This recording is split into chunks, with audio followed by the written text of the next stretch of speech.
in healthy relationships, it's never 50-50. It's never 50-50. It's always 100-0. I will never choose my mama over my wife. God forbid. Then mama passes on today. Maybe sometime after, I will remarry. Those girls won't be first. Their stepmother would.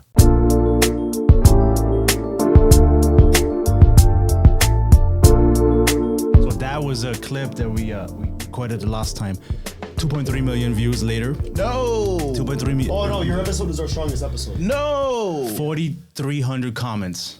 Everything that we talked about, that whole episode, there was really a lot of powerful messages. So many. that was one of them alone. And people had such a strong reaction to it because it was somewhat controversial. There was a lot of people who agreed with you, sure. But there's a lot of people who also like had conflicting messages where in their head, you know, my children will always come first. How can I pick my spouse when they can wake up one day and leave me, but my kids will never leave me? That is some of the comments, some of the messages that we've seen in the comments. Of so course. we really want to touch up on that Absolutely. because this was just more like a passing Let's get message. into it at this point. Let's just jump into it. Yeah. Okay. Let's do it. Dr. Sam Heastie. Coffee Breakup. YouTube, like, subscribe, follow. Ring the notification Smash bell. that button. Subscribe. Social media, you'll know where to find us. Go. Continue where we're going. Yeah, Dr. Heastie. Dr. Heastie. Dr. Dr. Heastie. How are you? The one and only. Welcome back. Such an honor. But yeah, that was such a strong message when you were talking about your spouse has to come first. I think people were hung up on that first because if my spouse comes first and my kids are last. I don't know if that is maybe the message that they're getting. And obviously, we were never saying, or maybe, I mean, I don't think we're saying that the kids come last, but you have to remember who was there at the beginning and Correct. who will be there at the end. Correct. Because your kids will grow up That and is they correct. will have their own families, right? That is correct. So, yeah, I just really wanted to touch up on that because it's such a strong message that I think a lot of people... Most people not found getting. it challenging, I think. Like, hard to comprehend. Like, oh, my God, like, my kids... they always come first. Yeah, they're my blood. And Correct. my like, they're so scared. Like, they're like, oh, my partner is going to leave me. My partner could leave me. So it's like, it's also kind of sad that people have such a fear of being left alone. And so that is kind of a really big point that I wanted to make in this episode. Indeed. Part of the challenge that individuals have with that is the reason they have children in the first place, particularly their own biological children. Mm-hmm. So, for example, one of the things I often say, particularly to my students when I'm teaching one of my courses called Human Growth and Development, and the course is designed so that it goes from what I like to say is from the cradle to the crown, the lifespan, right? So the entire span of life. And I always begin the course by saying, when you give birth to a child, and I'm saying male or female in terms of, male has to plant the seeds, right? I mean, the tree doesn't just grow in the garden because, right? So when you give birth to your child, for whom do you give birth? You are the child. One more time. When you give birth to your child, for whom do you give birth? You are the child.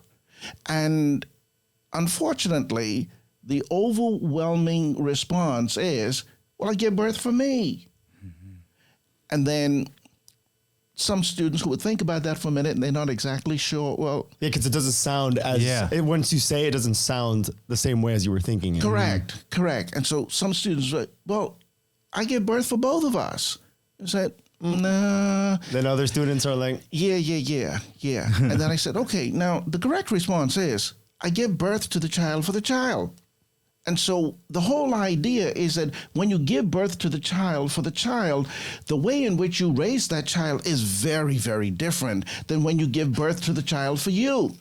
Because when you give birth to the child for you, the idea is, you're mine, you're my property, you belong to me. Although we never say that, we believe that, and then we respond to, hey, come over here. What did I tell you? Do this. More selfishness. It is purely selfish. And so for that reason, when we give birth to the child for us, then it would make complete sense that, no, that's my child. My spouse then has to be my child always takes priority because that is my child. Yeah. That is a piece of me. Property. Exactly. And so the whole idea is that when you give birth to the child for the child, you see the child as having a life of his or her own. They are not your possession. They are not your property. Because would we take the same posture then if we were unable to biologically reproduce, but then we adopted a child?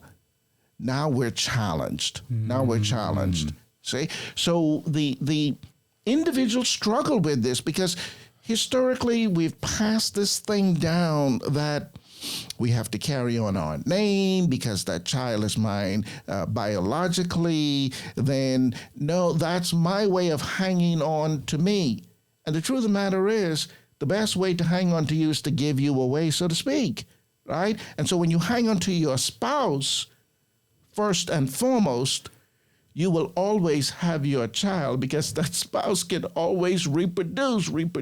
You are not going to reproduce with your child. If you do, we want to talk to you.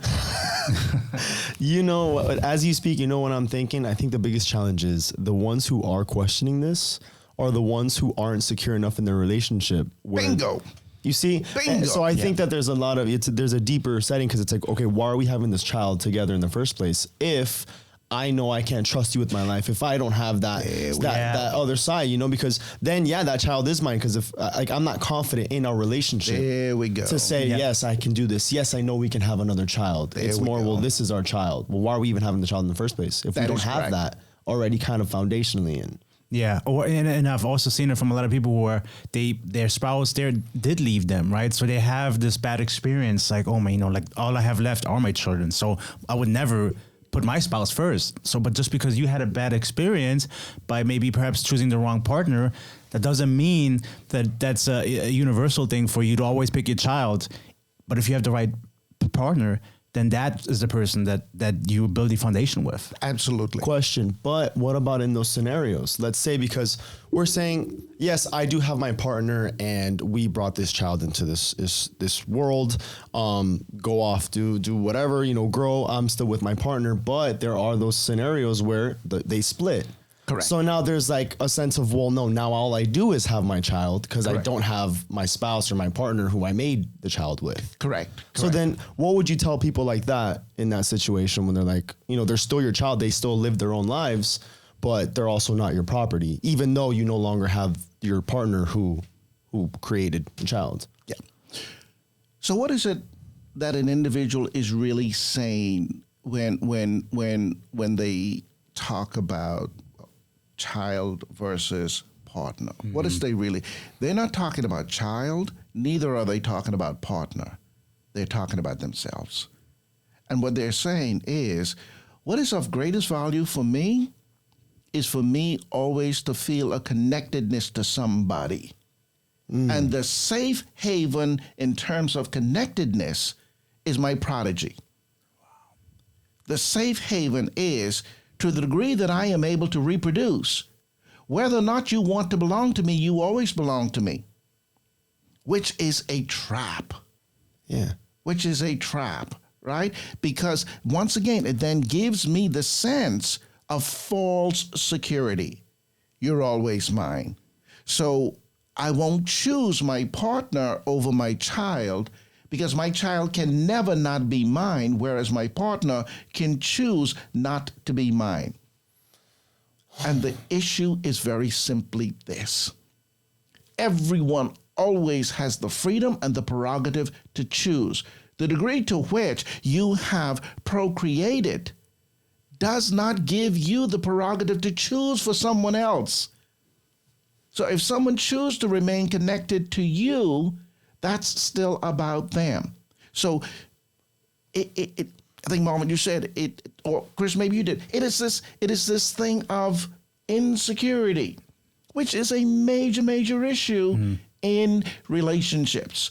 So healthy relationships, they really learn to address this issue of insecurity. And the idea is very simply this. I am secure whether or not I am with you. Whether you are spouse, partner, significant other, child, parent, whatever. My security is not hinged nor contingent upon being with someone other than me. Because in my passing, am I still secure? Am I still insecure? See, and so we don't think of it in terms like that because we see security and insecurity, particularly in life and living. The truth of the matter is, the more we accept the fact that we need to focus on our own security independent of another's, the more we tend to attract individuals because of our insecurity.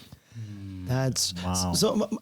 Do you have a No. Go ahead. I have a similar to the topic. It's what do you think is the easiest way, or maybe like some sort of trick, hack, anything for someone who does feel insecure to kind of realize maybe like something Snap out of yeah. it, Do you have or- anything that maybe you can kind of share like to deal with someone who is insecure? How can you help them kind of fight that?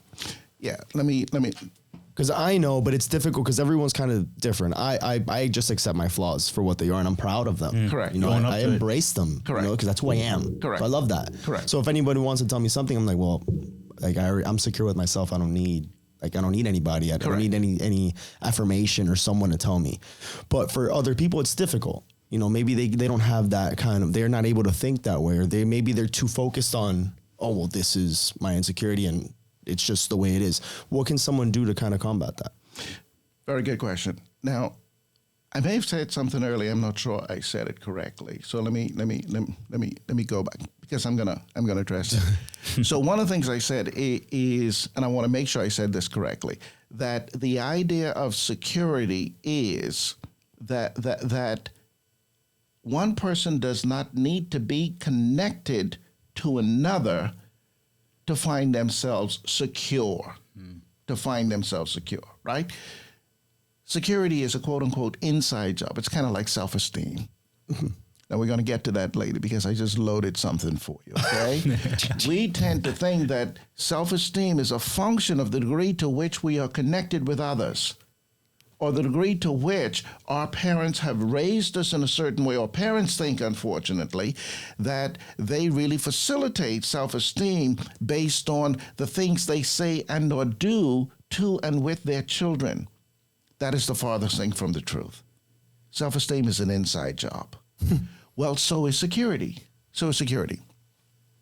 One of the biggest issues in terms of security, why there are so many individuals who are insecure, because we have perpetuated the false narrative that we need to be loved by others. We need to be loved by others. Where did that start? Where do we put the blame to that? Why is that the way that people feel? I'm not exactly sure where it started, but I know one of the things that has certainly proliferated that erroneous concept is the 5 love languages. The 5 love languages, where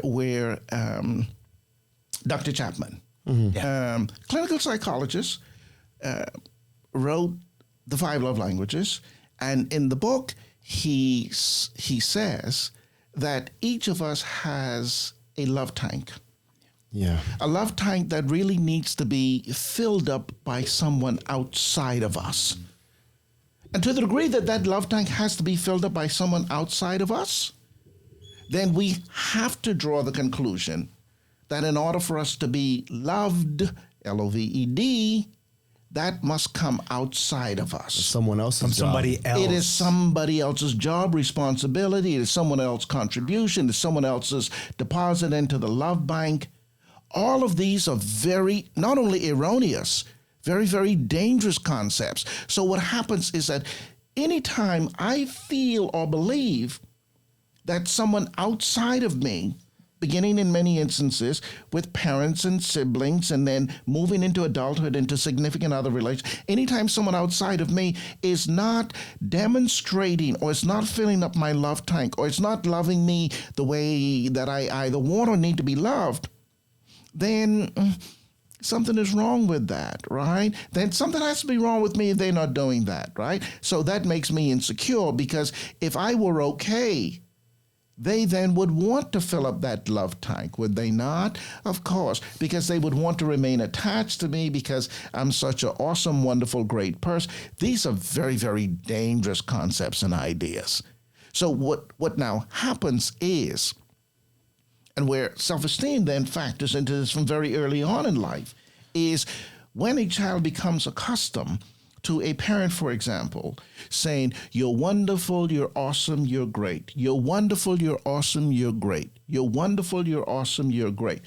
And you hear that 5, 10, 15 years, you now get into middle and senior high school, and no one's telling you any longer, you're wonderful, you're awesome, you're great. And you begin to say, am I wonderful? Am I awesome? Am I great? Tell me I'm wonderful, I'm awesome, I'm great. And when two individuals are expecting to be told, I'm wonderful, I'm awesome, I'm great, and for whatever reason, someone doesn't do that at the time that the other think that they should, then you're not the one for me, because you're not telling me I'm wonderful, I'm awesome, I'm great. Because I really am. Although if I really were, you wouldn't need to tell me that. I would know that, because that's who I am.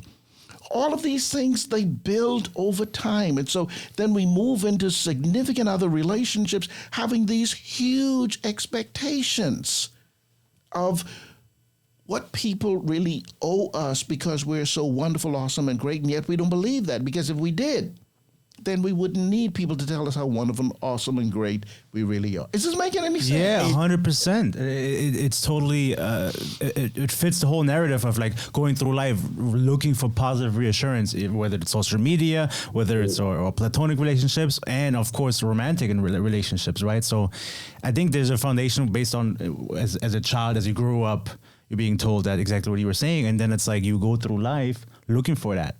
But it all starts with yourself. It really does. Self-love, self-appreciation, and being confident. Nobody else can give you that.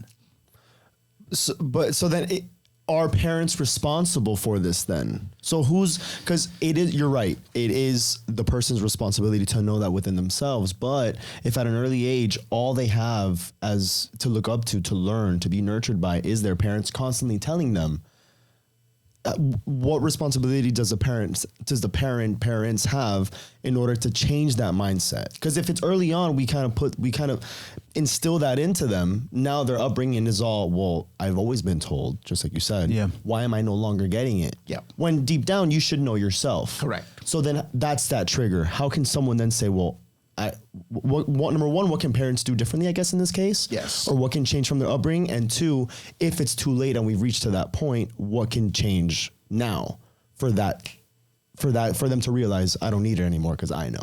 Correct. So 2-part question there. Yeah. Let me just put a pin in this one, and we'll come back to it, because it'll come full circle, right? That, yeah. So it's never too late. Okay. That's the pin I want to put in right now. Okay. It's never too late. So what do parents do? Let me then come back to the concept of I give birth to you for you, as opposed to I give birth to you for me. With that as the backdrop, then the focus that I really want to have as a parent is not so much self-esteem and not so much me loving you as much as it is self-control. So I now create the environment as a parent where I teach you to control yourself physically, socially, emotionally, here we go, psychologically. And so from very, very early on, I begin to instill within you, who is it that you really would like to be? What character would you really like to develop? And most children very, very early on don't know anything about character. They don't know anything about that.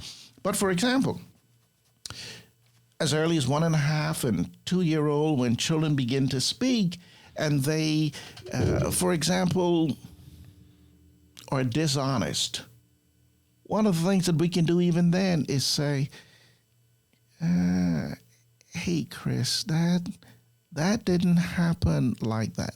that's not the way that goes, sweetie.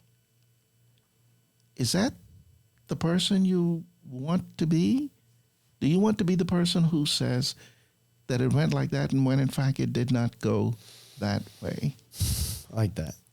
And now that child begins to learn how to take control over his own thoughts and behaviors. Wow. That's very powerful, and it makes sense, and I completely agree. But it also seems like this is now a little bit of a parenting issue, where either how the parent was raised for them to be able to carry that on, or having that emotional maturity, knowing, yes, even though it's a child, and I want to coddle them, I want to control them, I want to protect them, I have to still be able to say, hey, this is reality. Is this the reality you want to live? Yeah. But giving it to a child for them to understand, I guess, especially for maybe first-time parents, it could be a little challenging because they don't really know. They're just trying to do what they think is best for the child. Correct. So then that's what I'm saying. They're more catered to, well, I want to protect my child rather than trying to, well, I want to teach him what reality is. Yeah. Yeah. And even also is like, I think those parents, they don't know, like, because their parents didn't teach them that. And we teach our kids how to play sports, how to do this, how to do that, but not how to be in control of your own emotions and exactly what you were saying. Correct. So I think it's just passing on from one generation to the next, where our parents didn't teach us how to feel and how to not feel and Correct. how to navigate through all these emotions. So if I didn't know how to do it, like, I'm not going to be able to teach my son or daughter as well. It's like more children, once they're older, I feel like they learn the hard way once they're You have to learn it yourself. Yeah, or they don't fully develop because Correct. then of all the insecurities that maybe that gets developed because they Correct. never are able to really hold on or figure out who they really are. Correct. They're only products of whatever their parents want them Yeah. to be. Yes. I mean, you can't teach what you don't know. You cannot teach what you do not know.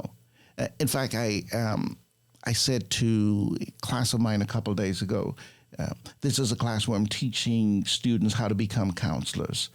And I said to them, one of the best things that you could ever do for yourself, because here it is in this 8-week mini course, we are covering many, many different counseling therapies and techniques and approaches. And the truth of the matter is that even after you covered these things, you're really not going to know anything.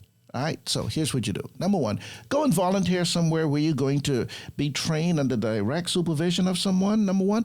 But then number two, even after you're done with your degree, go and teach this stuff. Yeah. And to the degree that you're going to teach it, you're actually going to learn it more. Now, what does that have to do then with parenting? Everything. It has everything to do with parenting. We do not necessarily have to be parents in order... Listen to me. We do not have to be parents in order to learn how to become parents. We do not. We do not, right? The vast majority of people, let's say, for example, who are studying business in school, 99.9999% of them, they don't want a business. Yeah. But they're studying how to be business owners. I like that. I like that. So one of our failings as a society, if you may, is that we think that, well, by having a child, that makes you a better parent or an educated parent. No, that just makes you a parent. Or they accept that even though, like, now is when I learned. Correct. And we just have to learn the hard way. Have to figure it out. Yeah, you just figure it out. Yeah. Like, a lot of people, they'll just say, well, if it happens on accident, then that's fine. Well, we're in a position, we'll just figure it out. Correct. But maybe you should put yourself in a position to be ready And we for this never decision. take that posture professionally. Professionally, we always take the posture. No, what I want to do down the road is be A, B, C, X, Y, Z. And in preparation for that, I'm going to go and take a course of study in this area. Wow. So let me brag a little bit about I say brag, but let me mention. I'm just picturing like a doctor. You're like, all right, I'm a doctor. What do I do first? Yeah. What do I do? Exactly. Now is when I got to start learning how to be a doctor? Right. Like, no, I think you should have put the work in before. Exactly. So sorry, yeah, go ahead. No. Recently, a gentleman contacted me, Dr. Heastie, my wife is pregnant. And in about 9 months, we are going to have this precious little bundle of joy. I wonder if you would enroll me in a course individually where you would teach me how to be a parent. I would sign on to that every day.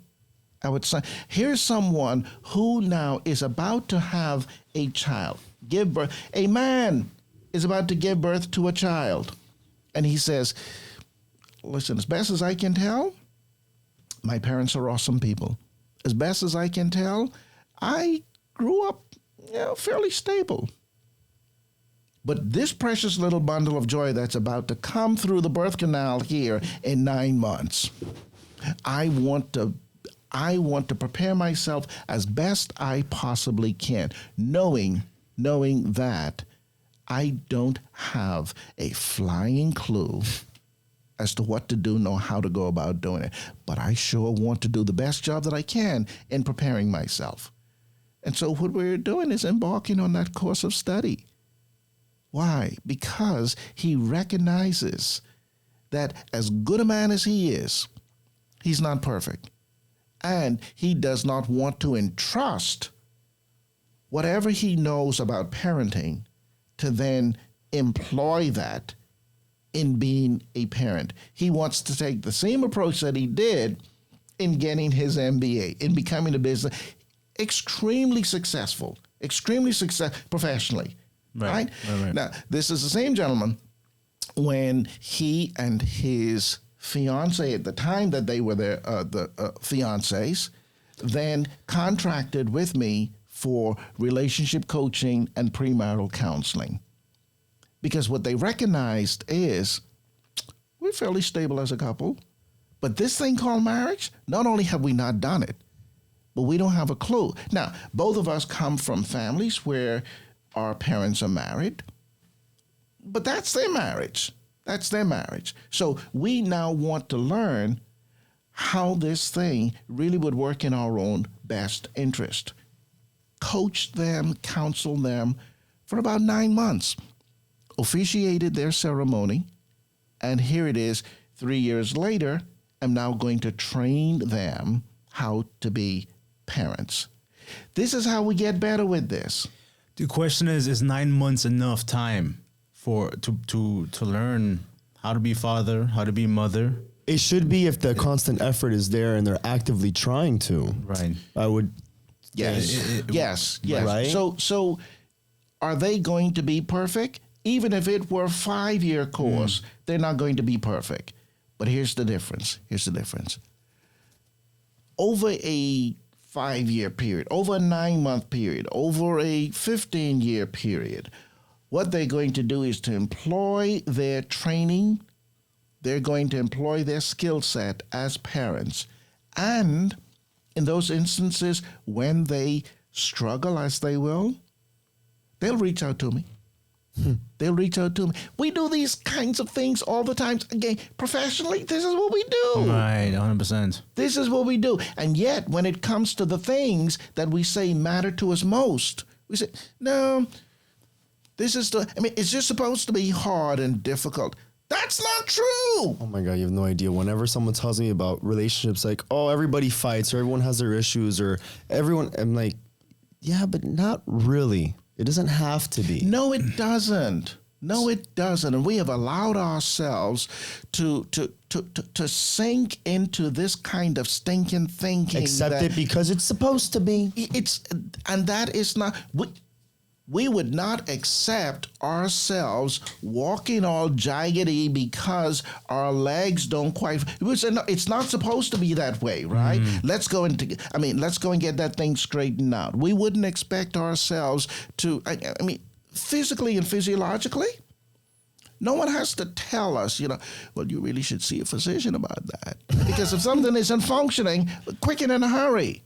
We go and say, but the minute it has to do, particularly with raising families or significant other relationships, it's rough, it's tough, it's not supposed to be easy. That is the biggest lie that has ever been perpetuated. I love that. I had a friend, a coworker the other day saying, he's been married for a couple of years, and we're just talking, going back and forth, and he's like, after a couple of years, you've been dating for a while, like you stop doing the things, like you stop dressing up, you stop going out. He's like, oh, that's how it is. You've been together for a while. It's supposed to be like that. It's because what are you doing for Valentine's Day? Oh, nothing. We've been together for 7 years. After a while, bro, it's supposed to be like that. It's just how it is. And me, from an outside perspective, who hasn't been married for 7 years, and I'm like, man, is this really how it's supposed to be? Because if that's how it's supposed to be, I don't really want that. No. I don't want that. No. So it's discouraging to want to continue. Like, to go on. Like, oh, you've been together for so long. You're not really as intimate anymore. You have sex whenever. Once a month, maybe if you're lucky. It's supposed to be like that. It just happens. And for me, from the outside perspective, I'm like, man, that sounds terrible. Hogwash. That sounds terrible. It is hogwash.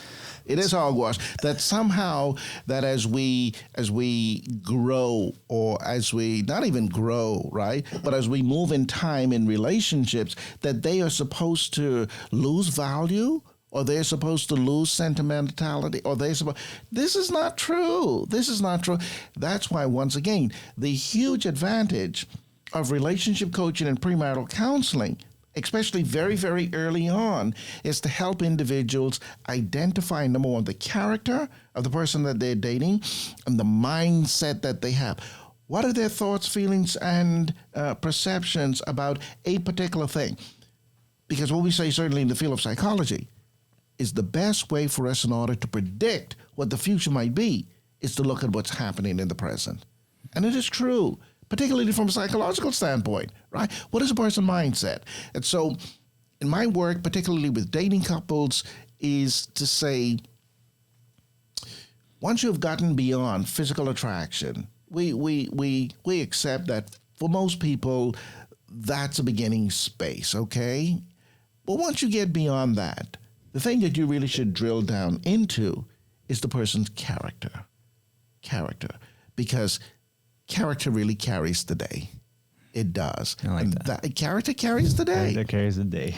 And that's the thing that you really want to focus on. Because the truth of the matter is, take you two gentlemen. Oh, boy. Drop dead gorgeous. Okay? But This guy. in another few years, wear and tear is gonna. Nah, we got Botox for that. Of course, right? But aging catches up to all of us, so to speak. True, right? true. And no matter how drop dead gorgeous you are today, no matter how drop dead gorgeous your spouse is today, listen, 10, 15, 20, 30 years down the road, in 11 times out of 10, you do the math, okay? 11 times out, that person is going to look different.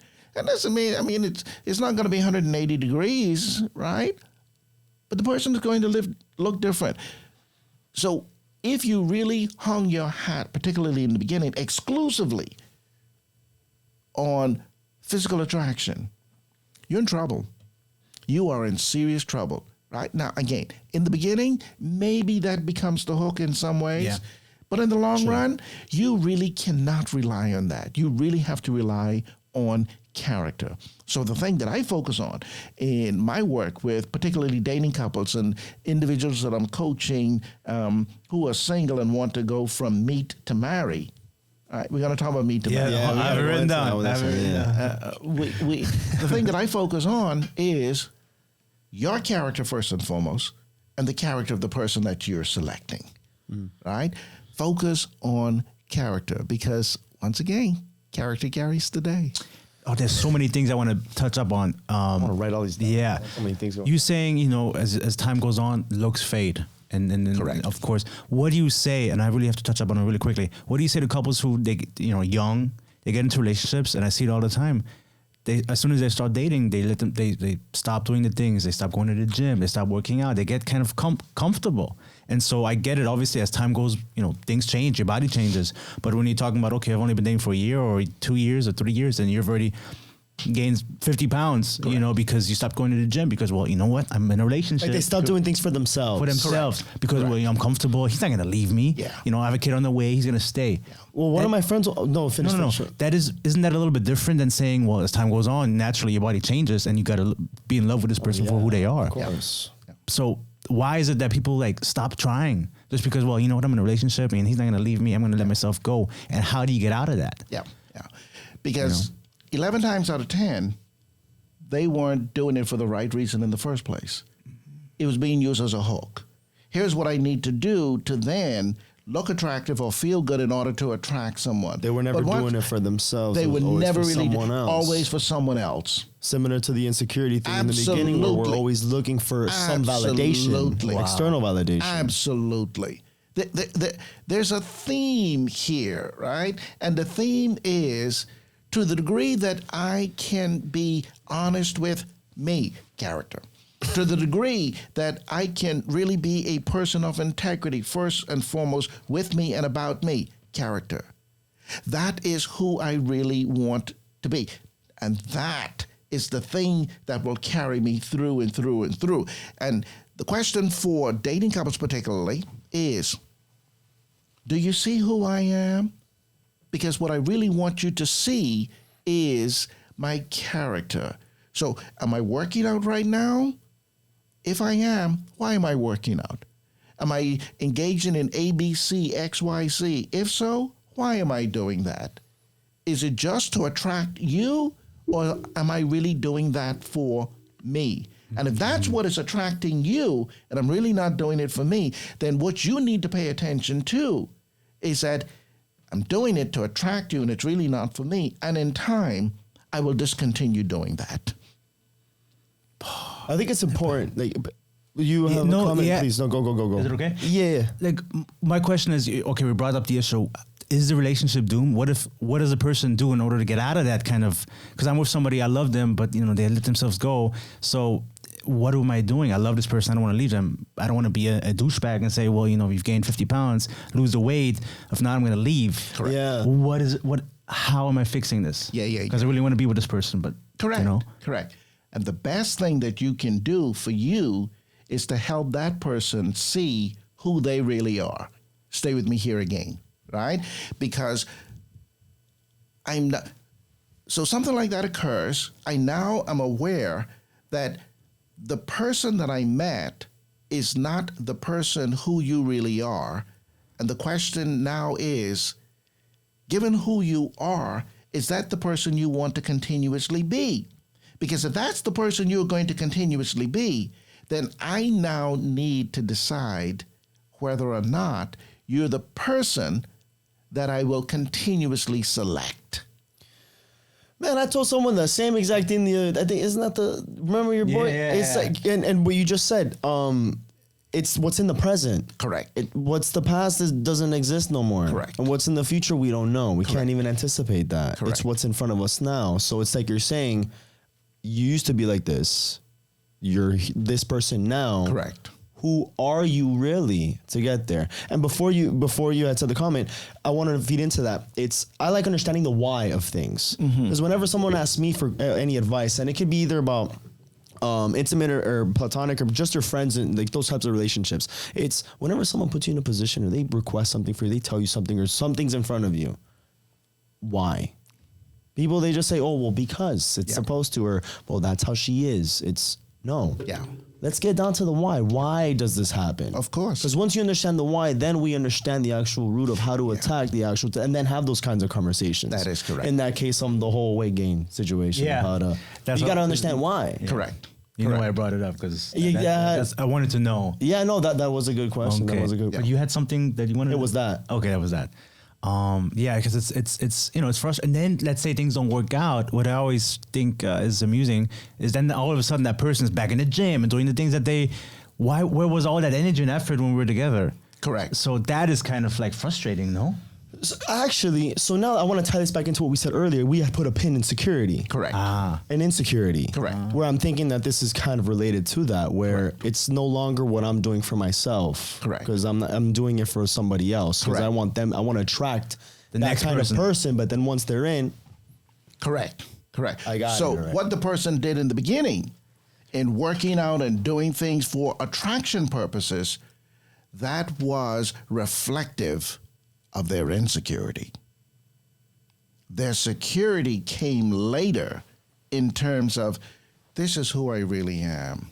I don't work out. I don't want to work out. That is my security right there.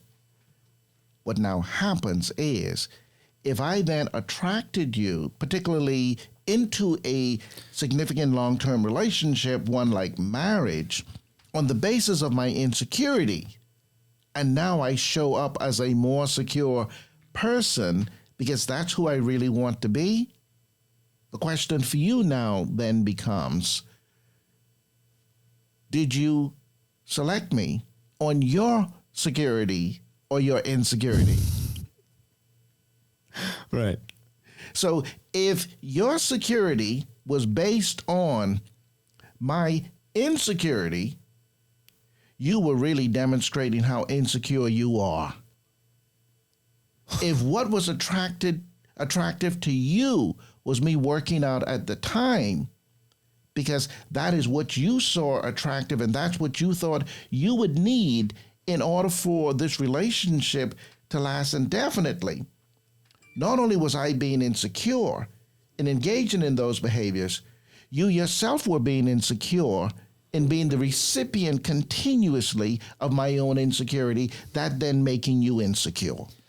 Wow. But it almost seems like unfair. You don't think, because it's almost a slight deception. It is, except that we never see it as deception. No, we see it as just is what it is. That's the way it is. Wow. Full circle came back. Yeah. Damn, he used to use mic drop on that one. My Yeah, head hurts. man. This is why Wow. I stress, particularly early on in dating relationships, within 3 to 4 months after you have really been dating someone, you get yourself a relationship coach. You get into relationship coaching, premarital counseling, because most individuals, once again, having been raised by those parents, particularly who gave birth to you for them, they raised you in such a way that your own understanding about love is off. Your own understanding about who you are might be off. Your own understanding about how relationships really should work for the greater good in the long run might be off. You are now going to need someone to help you understand how relationships really should be created and nurtured, particularly over time. And what I see in my work, since I've seen you almost 2 years ago now, right? Yeah. It's been almost 2. I think it was March of 2020? It was. Was it? Yes, it was. It was. Because COVID was already a thing, yeah. Yes. Slow down. Yes. Slow down. So it's been since then, more and more of my work has shifted to counseling dating couples. It is the vast majority of my work right now. Love it. But it's good, right? Do you? Absolutely love it. Because what has happened is, in that time, there are several couples who had contracted with me. They're no longer a couple. That's good work. So you prevented them from actually getting to something that wasn't going to work out. Absolutely. That is well. just as good as two couples then moving and eventuating into a long-term partner relationship. Interesting. Yes. Interesting. Yes. Because it's almost like, okay, like I helped you not make a mistake. Absolutely. You're welcome. Yeah. Thank you. Absolutely. Charge it. And yet sometimes we think, well, no, people should stay together and be together because it's supposed to be tough and difficult and hard. No, that's not true. Yeah. That is not true. And so what I say, and even with the couples that I'm working with now, I say, look, over this 4-month period, right at the very end is what I give. I extend the big question. The big question is a 16-item questionnaire that they fill out independently, and independently. I like that. Independently. So you're not like, No, right? right? Let me see. You fill this thing out independently. You send it to me after you finish doing it independently. And then before I see you in the session collectively, you discuss it collectively. And because what it asks is, given what you've come to know about yourself and the other person, is this the person you would want to be with for life? And the answer is yes or no. And there have been, like I said, there have been several couples that, this is not going to work. Ain't it? It's just not going to work. To which I then say, congratulations, job well done. Mission accomplished. Mission accomplished. Mission accomplished. Because what happens is, and usually that's over a 4-month period, but here's what happens when a lot of individuals take this thing on by themselves. They're dating for 2-3 years, still don't have any clarity, and so they say, you know what? I think we should extend the dating period until we get to know each other more and more and more. And that's exactly what happened. People get to know each other more and more and more. And here's what the research data shows. The more you get to know someone, the less you tend to like them. True colors start coming out. Right? Now, how then would it make sense to be in a long-term partnered relationship? Because what you recognize is that the things that you're coming to know about people that you may not like is somehow the things that rub you in a way that you really need to deal with those things therapeutically. When we begin to embrace the idea that all of us are imperfect and worthy of correction in certain areas, then you grow to the point individually that I have issues. I really want to get better in this area. And to the degree that I get better in this area, then the person who becomes the recipient of the person that I have become, that person can now learn to live with me as I am or choose not to live with me based on who I have become. It is a very... Last weekend, I had the good pleasure of going to the Bahamas after not having gone for about 3 years. One of the reasons I moved to South Florida almost 7 years ago was to go home to the Bahamas much more frequently. And COVID had a lot to do with that. COVID had a lot to do with that. But I'm there last weekend and talking with my nephew who recently became engaged. So he and his fiance are going to marry about July of this year. And so I spent a little time with them this weekend because they want me to provide premarital counseling. It's late, okay? You should have gotten the premarital counseling a year ago before you even proposed. Oh, wow. Right? You should have. Because what if in the process of counseling them now, they really figure out, now you're engaged. Now what? I mean, you can always call it off. You can call it off. That would suck, but... You already bought the ring. Right. Planning everything, probably. Right. You're a lot deeper into the relationship, I think, mentally already. Yeah. Did you tell him that he was running a little bit behind? Certainly not. No! I thought you were going to tell him. He's your nephew. Certainly not. Right? Hey, dumbass. Right? That comes up a little later. But as I was talking with drop-dead gorgeous couple, right? Really, really bright young folk. But as I was talking with them, eventually one of them said, now, if I hear you correctly, even though you're going to be counseling us as a couple, what we're really what's really happening is that we're being counseled individually together. Boom, there it is. Boom, there it is. Because ultimately is dating back to what we were first dating. Dating back to what we were first saying, like the security part, it's not your partner's, like we got to figure you out. That is correct. You got to get your things in order. Make sure you understand you. That is correct. So you can be love for your fiance. That is absolutely correct. So you learn that you are the love.